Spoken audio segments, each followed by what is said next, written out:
Sono passato di qua come il mio solito per una passeggiata e ho visto il deserto. Pista ciclopedonale Ostiglia, ultimo miglio a ridosso dell'ex dogana e del CERD.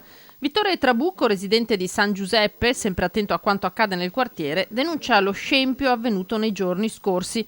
Insieme alle erbacce ormai cresciute a dismisura, gli addetti alla manutenzione del verde pubblico hanno raso al suolo letteralmente il bosco lineare piantato nel 2018.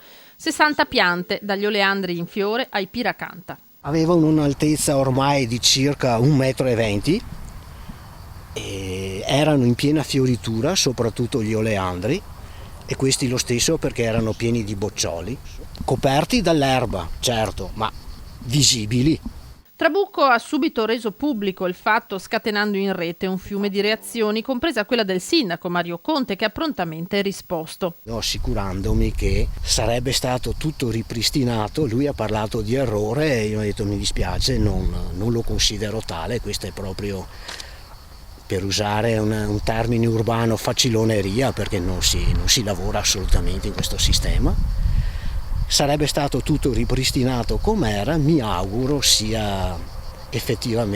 avvenga effettivamente così. Ma l'ultimo miglio soffre anche di altri problemi, aggiunge Trabucco, che ci accompagna a vedere le condizioni in cui si riduce uno dei sottopassi a ogni pioggia.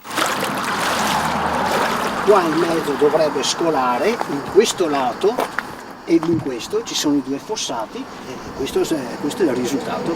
Per carità, potrebbe essere anche divertente, nel senso che con le calure che ci sono in questo periodo uno si rinfresca, ma insomma non mi pare il caso.